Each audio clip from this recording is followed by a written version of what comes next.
What's up? Okay, today's movie review, The Dark Knight Rises. The Dark Knight Rises. Or as Christian Bale calls it, The Dark Knight Rises! But first of all, what's up with that Richard Nixon voice? I mean, I'm gonna break into people's houses tonight and wreck up the place! Because I'm Batman. Yeah. So joking aside, when I heard this movie was coming out, I did get quite excited. I say quite excited, I pretty much pissed myself and then I had to clean it up. It's not cool, totally not cool. And there was a lot of speculation on who the villain would be. A lot of people were telling me it was Riddler. There was a lot of leaks on the internet. It was Riddler and it was going to be Jim Carrey playing the Riddler again. Which would have been cool, but I'm glad they went with the whole Bane perspective. I think that was a lot better movie. Thanks a lot. Thank you, Christopher Nolan. Thank you. So, if you saw The Dark Knight, you'd know that Dark Knight Rises had to be pretty fucking epic to even come close in the ballpark of what The Dark Knight was. And I thought, well, Heath Ledger's Joker, you can't top that. No offense, but the movie was it was a masterpiece. It was fucking amazing. So we got Bane instead, and I had my doubts. I saw the screenshots, the pictures, the teaser pictures and the trailers, and I thought, no, this movie is going to be shit. I'm going to cry. This is Batman and Robin all over again. But it wasn't. So I feel really, really bad for thinking that. So, was this movie epic or was it like a Bane-sized fuck-up? Well, it was fucking epic. I mean, the first time I saw it in the cinema, I couldn't understand a fucking word Bane was saying. I mean, nothing. Every day, hey, I've got to speak to you like this and you won't know what I'm saying, and I've got this really cool mask. That's like the coolest mask I've ever fucking seen. I mean, the Luchador mask would have looked too much. It would have looked a bit hokey. But this one was creepy. It was like two fists or teeth or something. I don't know what the fuck it was on the front, but it was like a fist kind of, do you feel in charge? Like, if someone said that to you and it was Bane, you wouldn't be in charge of anything, especially not your guts. You'd sit there and you'd be, do you feel in charge? Like, God, I'm in charge of nothing, especially my bowels. I've just made a mess of my pants. And you'd have that face. So, watch the movie, look at the guy's face when Bane puts his hand on his shoulder. Do you feel in charge? Like, God, I used to shit his pants. Literally. That's what that smell is. So, first time I watched it, pretty epic. And I was so caught in the first time I watched the movie and I was trying to concentrate on everything Bane was saying because I could hear nothing in the cinema that I missed a lot of points. So I had to re-watch the movie, which luckily I was taking my nephew the next day to see it anyway. So I missed a lot of points from it, but it was a fucking great movie.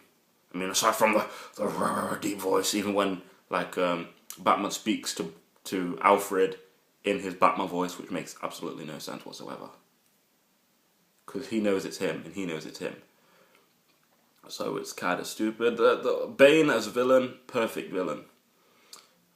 Just for this reason of he absolutely kicks ass. He seriously breaks the butt. He's hardcore, straight up. He'd get his ass handed to him by no one. He'd beat the shit out of Anderson Silva kind of guy. And they took parts out of the comics, like the whole Bane breaking Batman's back. They put that in there. And that's one thing I loved. Like, Bane would chat shit to you when he's beating you up.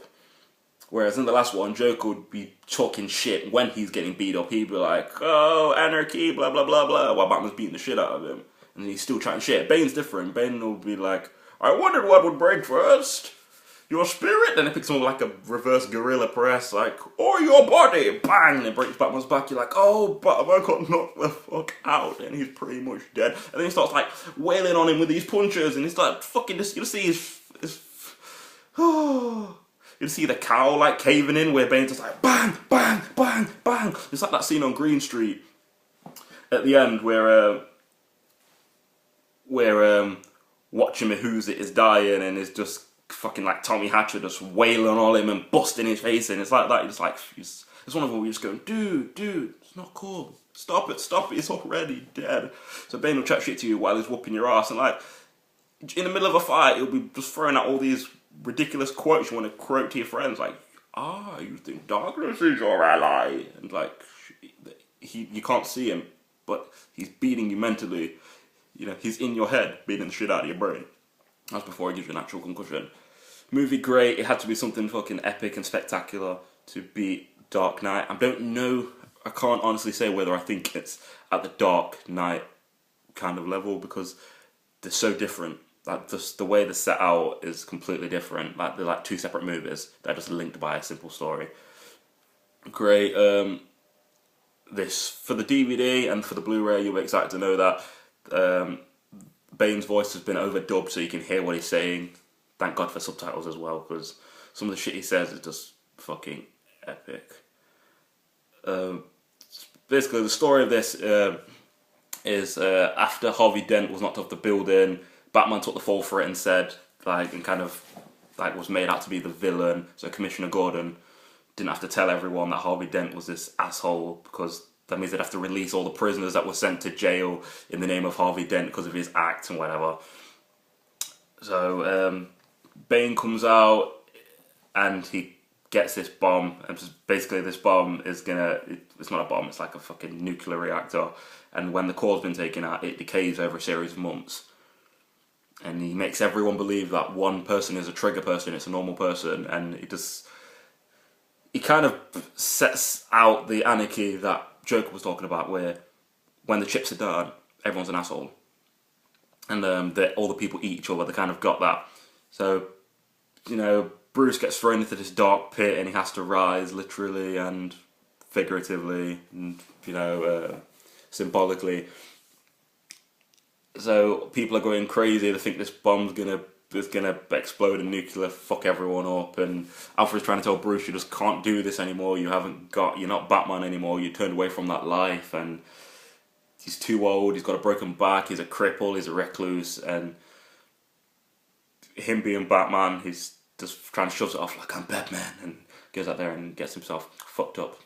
Like it does in most of the movies, but it's really intricate. Like, you think Bane's the one pulling all the strings and everything, and you realise like he's just a pawn, he's just a distraction for what's really going on. So Catwoman's in it. I mean, this movie should really be called Bane the Movie, starring Batman with Catwoman. Catwoman's in it sometimes. So yeah, Catwoman's in it. She is Catwoman, but she isn't Catwoman. She's just wearing like this kinky leather suit with heels and that can cut your neck and shit. And she's got like these fucking sniper radar goggle binocular things that when she puts up, they look like her ears, which is kind of clever. I like how they did that. So she's a bit of a bitch, but she's sort of a sexy bitch, like the kind of you love to hate her, and you sort of like, oh, let her get away with it because she's that good kind of thing. So yeah, it's a good movie. It's okay. I mean, it wasn't great.